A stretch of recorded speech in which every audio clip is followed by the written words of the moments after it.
नरेश। दोनों राजा अपने राज से शिकार खेले निकल गए। मुलाकात कहाँ भाई? एक थे घनघोर जंगल में। तो दोनों राजा में दुश्मनी रहल, लड़ाई भाई दोनों ओर से बहादुर योद्धा मारल गए। आखिरी वक्त में दोनों राजा हथियार फेंक दिए, हम लड़ते लड़ते मर जाएंगे। हम दोनों राजा क्यों न आज से दोस्ती की शुरुआत कर लें। सारी दुश्मनी को दरकिनार करते हुए दोनों राजा आमने सामने भैला, हाथ मिलवलन तो वादा का कैला तरल बढ़िया विरहा का भाव।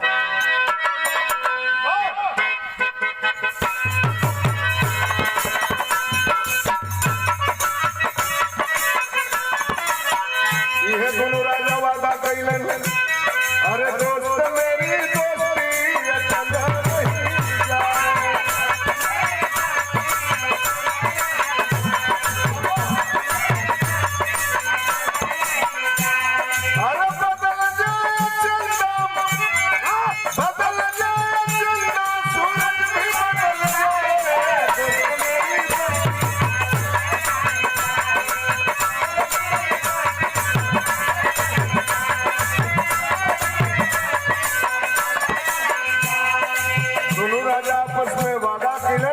दुश्मनी रहला, हमनी के दोस्त हो गई जा, लेकिन दोस्ती कहियो रिश्तेदारी में बदले के चाहिए। माने कहियो अपना लड़का लड़की के बियाह कर जाई होई है जो बेटा कोई के बेटी, लड़का की लड़की बनेगी दुल्हनिया। और करके करार दोनों राजा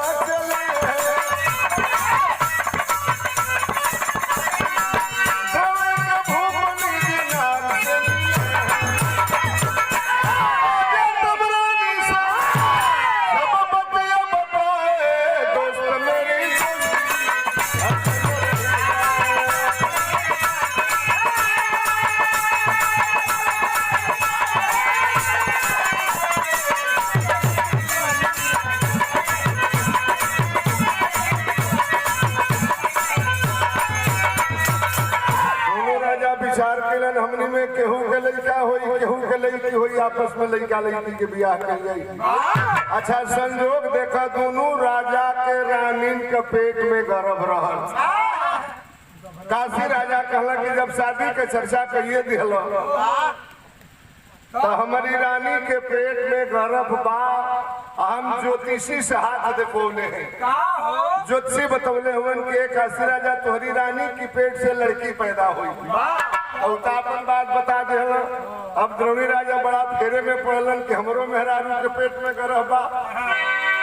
काशी राजा गईला अपना घरे, द्रोणी राजा गईला अपना घरे। द्रोणी राजा अपनी रानी के पास में बुलवलन, कहला तुहार पेट फूलल बा, अगर बेटा जो पैदा हुई तब तक ठीक बा, नहीं जो बेटी पैदा हुई तब माहौल खा के मरी जाई। अच्छा पहले के रजो बकलंडे रहल, सब लड़का पैदा हुई लड़की हुई, ओकर ब्रह्मा रच दिले में मेहरारू रखवन बसबा 3 गो हट बहुत खतरनाक है। बाल हट, त्रिया हट या राज हट। कैसे होला? लड़का अगर खिसिया जाए अपनी माई बाबू से तो कही कि हमके हाथी चाहिए।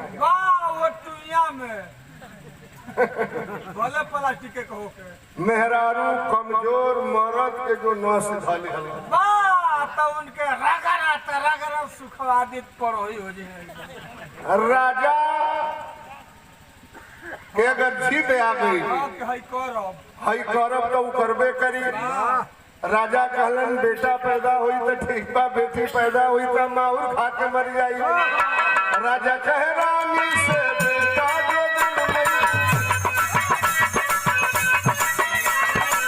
तब तो दुनिया में हमारा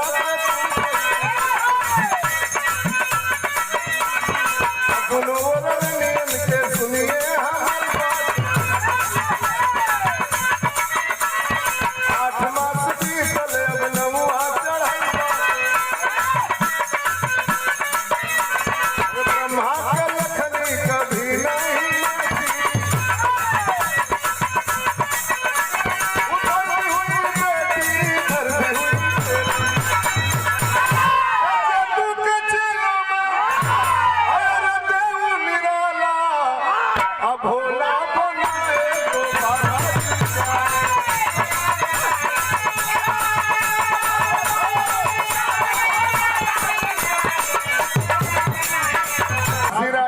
रानी के पेट से बेटिए पैदा भइल, रवि राजा के रानी के पेट से बेटिए पैदा भइल। सौरी वाला घर में रानी वो लड़की के गोद में लेके रोवत हड़ी। हमार राजा जान झन की लड़की भइल में तो दोगला महुरे खा के मर गई हन। अब कवन उपाय लगाई, हमरे घर के मेहरारू आपके घर के मेहरारू, ऐसन हालात में वो करी ऊपर का परी। सौरी वाला घर में रानी साहिबा लड़की के गोद में लेके रोवत हड़ी। धगरिन पहुंचल नार काटे, धगरिन मैंने चाँद के चमाई। ये घड़ी के जमाना में मेहरारू के पेट में हमरे तोरे घर के सब कर दाता, नॉर्मल दर्द होता जल्दी हॉस्पिटल धरा। पहले के जमाना में हमने कमाई दी, हमने के उम्र के बाद कामे करत में हमनी के पैदा कर दी, कोनो दर्द ना काटत पीटत में जाता पीसत में ओखरी में कूटत में हमनी के पैदा घर ही माई पैदा कर दियली। रानी साहिबा के सौरी वाला घर में चमाइन पहुंचल नार काटे खातिर के। रानी वो चमाइन के पैर पकड़ के रोए लगली, हमरे राजा की जिंदगी तोरे हाथ में बा। हमार राजा जान झन की लड़की भइल बे त माहुर खा के मर गई है। वो चमाइन के पैर पकड़ के रानी साहिबा रोज बड़ी तरल तो बड़ी पुरान पुरान चीज में जो आनंद बा नया चीज में। हाँ जैसे छोड़ा बोलाई है हमने के सवा को दो का भात खैले है, मड़ुआ के लिट्टी टागुन चेन का भुजिया खूब झोझरी बना के खैले है जा। तालाब कहीं देखे के नहीं मिले, देखे में खाली लेढ़वा वाला धान मिला था। कोरोना परेशान कैलस, लेढ़ा परेशान किसान आदमी लेढ़ा रोग से परेशान हो गए।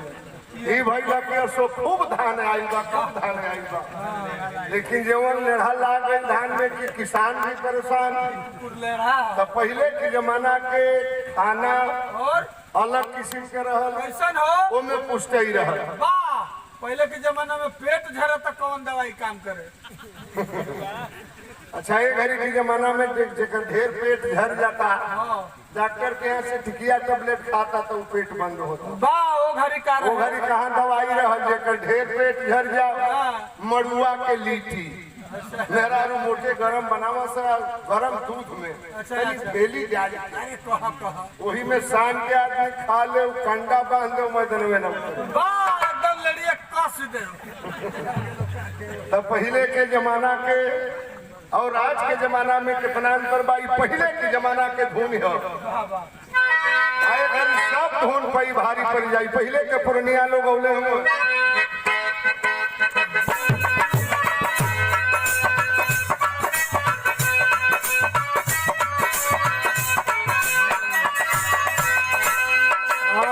जवन मजा राम के भजनिया,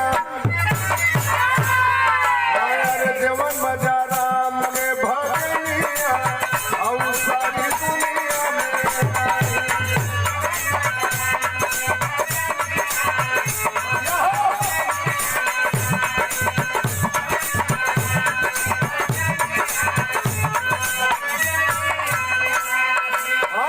जवन मजा राम के भजनिया सारी दुनिया में नहीं मिला लिया जाती। जवन मजा अरे जवन मजा आम के चटनिया, अरे जवन मजा आम के चटनिया और स्वाधनिया में।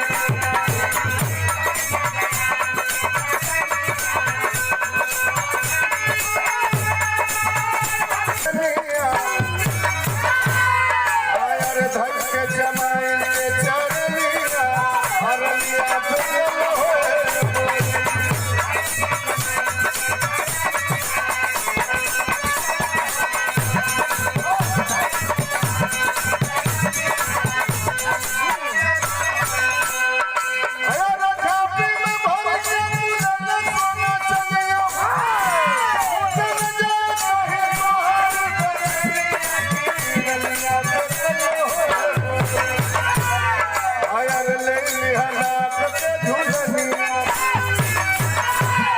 पूरे शरीर के अंग अंग में सोना चांदी हीरा मोती के गहना पहिरा दे, लेकिन हमरे राजा की कान में ऐलान हो जाए कि चाहे रानी के लड़की ना लड़का भइल बा।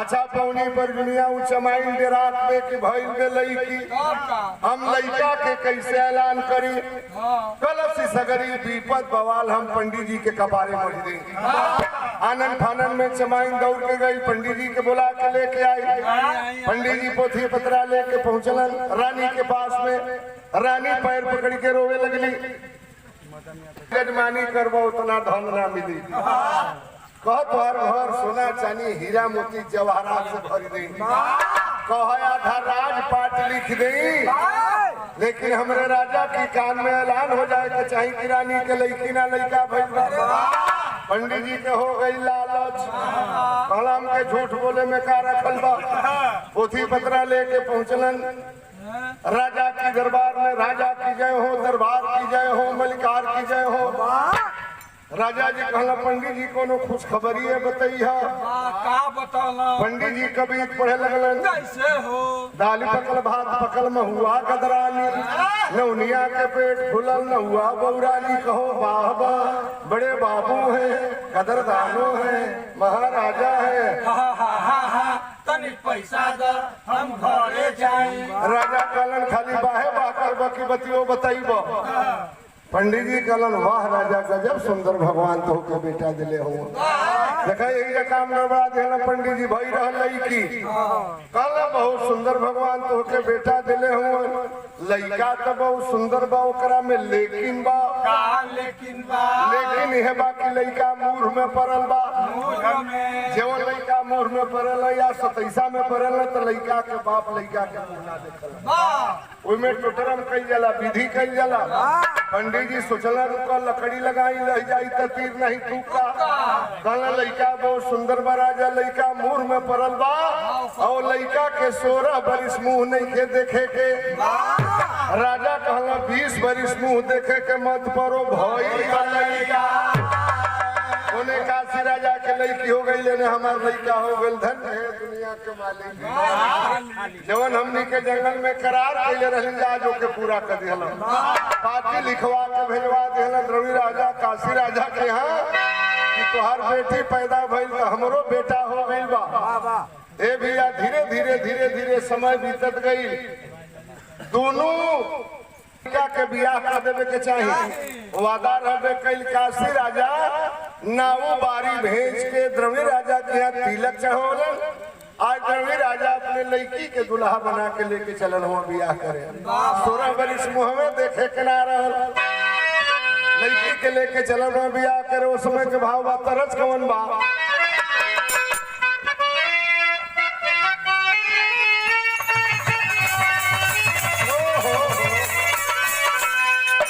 पहले के जमाना में रेडियो रिकॉर्ड में ही गाना बजे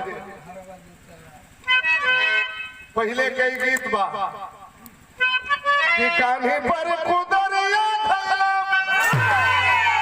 अरे मथवा पर कुदरिया बंधले अरे आगे आगे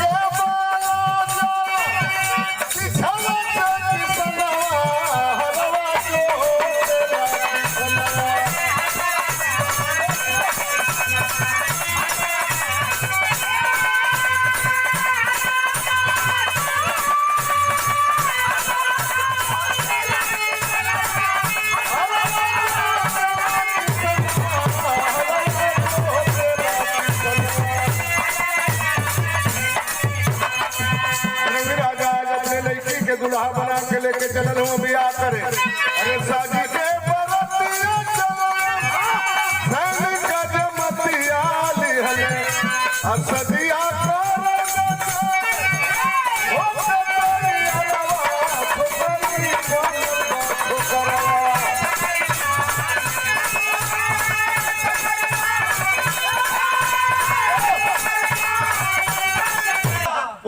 निमन मिठाई क्या कर रहे हो राजभोग रसगुल्ला पेड़ा पंतुआ मिठाई कलकत्ता में ढेर होला बारात वाला नाश्ता पानी के मगन हो तो ऐलान हो गई जल्दी भी आओ को 11 बजे ले साइट बा एने सगरी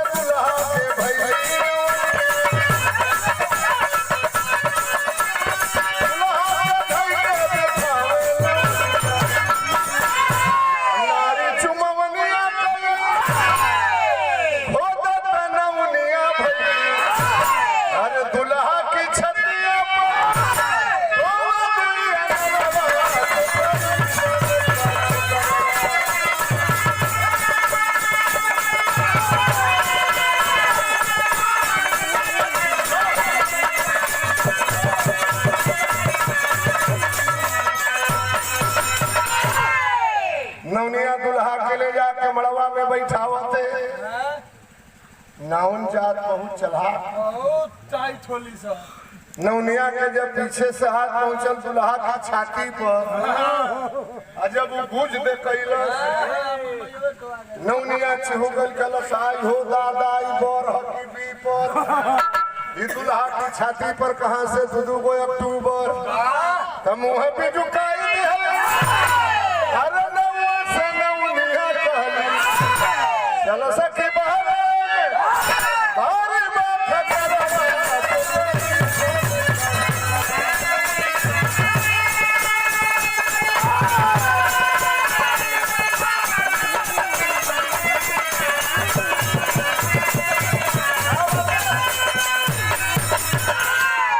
नवनिया मुंह भी झुका के मड़वा से बाहर आई नौवा पार्टी में बैठ के पूरी तरकारी खात रहल।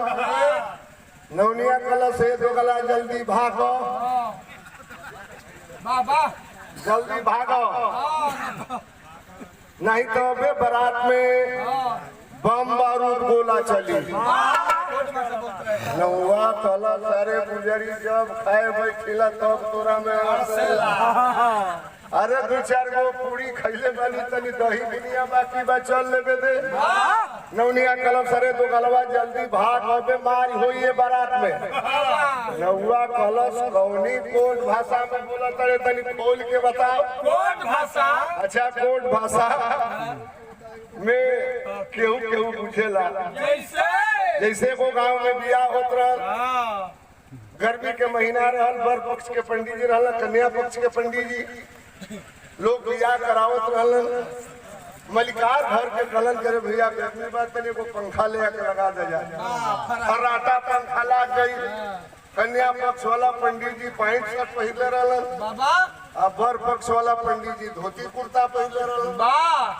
बर पक्ष वाला पंडित जी धोती कुर्ता वही दिन जरूर पहले रहलन नीचे अंडर बियर ना पहले रहलन। नहाते में भुला गए हम टंकिया पर। जब हवा के झोंका चलले आगे से उनकर धोती हट गई जवन उनकर गुप्त अंग रहल गुप्त अंग एके हम तोप के बतावल चाहते। अरे वाह वो घर गए बता तनी खोलिए के बताई नहीं। नीचे के जवन पंडित जी का किलो पर टकरा रहल वाह वाह पूरा तमाकू नियर भुइया ऊपर सरल रहल। ओके केहू देखत ना रहल वही समय डल पुजैया होत रहल मेहरारू माइक में गाड़ी गावत रहली ठिकवाले आइला भासुर दिबिया में मुनि के खोल के देखावना तहरी दे बचनी के बोले कौनो लड़की के नजर पड़ गई लो पंडित जी के छीनी हथौड़ी पर तो वही धुन में अलगे गावे लगे ये पोथी बचत पंडित गैया भुलाई हो अब भीतर के सामान कैसे बाहर लाई हो। पंडित जी जब नीचे तकला कहला ओ हो तो बड़ी होशियार लड़की पढ़ी लिखी मालूम हो रही है। ओके धीरे से धोती से तोप लियलन कहला कि तनी जवाब दे दे ये लड़की के आशीर्वाद दिहला पंडित जी की धनी बाड़ू बाछी ले लो इज्जत बाचाई हो जहां जइबू है से रमार भेटाई हो। अच्छा पंडित जी के कहला के अर्थ गलती ना वाह वो कर रहल बारात के दुल्हा तनी छोट रहल वाह सर्कस में से भाग के आइले। ए भैया नौवा कला सरे पुजारी खोल के बताओ का हो गई। नौनिया कला सरे दो गला राजवा अपनी लड़की के दुल्हा बना के लेके आई बा और बीमार हुई है बारात में नौवा नौनिया में बात होता दो चार गौरी मेहरारू जान गई मेहरारू के बाद जल्दी छिपे लगा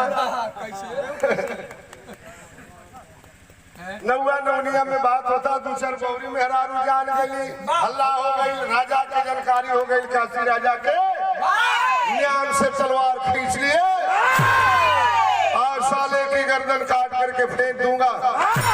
इसने दोस्ती में दुश्मनी किया है अपने बेटे को दुल्हा बना करके लाया है। द्रंगी राजा बारात लेके भाग चला लखेदा परंपा बारात भागल जाते एक 250 रुपया के दिया।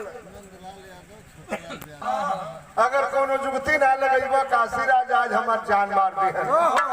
अरे तुलसीदास कहे बैठो राजा बैठो, तुम्हारी बीड़ी को हम बना देंगे। विरह के आखिरी लाइन बा करज तब है बा नचिया में गोण के लवंडा गावेल। अरे बाबा हो भैली गवंडा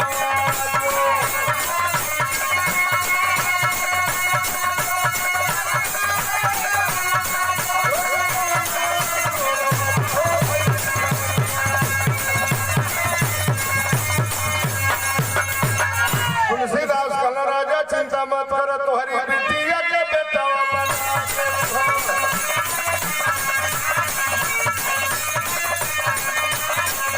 अरे तुलसी जी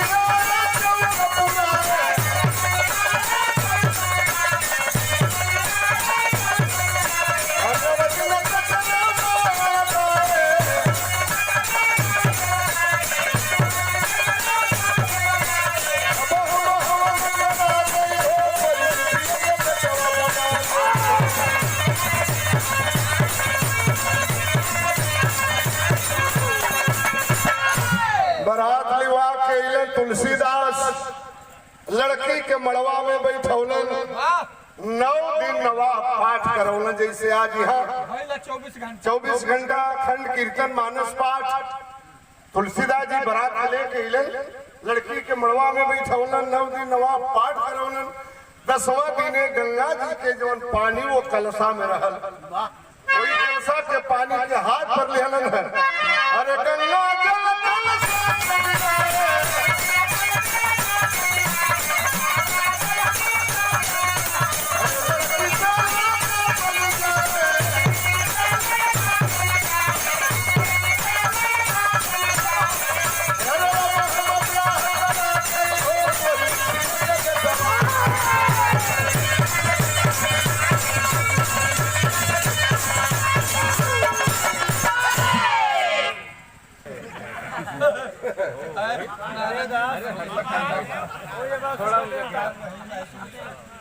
आप भी साधु हैं जी,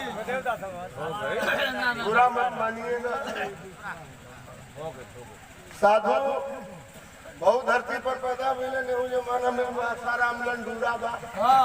मैं शंखवे फोड़ देला सो ताने 1000 की कितना लड़की के संगम बलात्कार कैले बा। राम रहीम कितना मैं गिनाऊं, क्या होगा हमारे देश को? ये देश कहा जाएगा जिसको धर्म प्रधान देश कहा गया। आज संत बलात्कार करना। अच्छा पहले के जमाना में साधु और साढ़ गांव के बाहर घड़ी के जमाना में साधु और साढ़ एकदम गौवा भरी घूम के कोपर चरता। तुलसीदास इतनी बड़ी महिमा लड़की से लड़का बनौलन, तब वो लड़का के शादी काशी राजा के बेटी से भई। के संतों की महिमा। और ये स्वामीनाथ गुप्ता जी के तरफ से पुनः 50 रुपया। बहुत बहुत भैया के धन्यवाद। सबसे नमस्कार काम तो खुशम पर आप देवराम सारे जद्दू के पैगाम।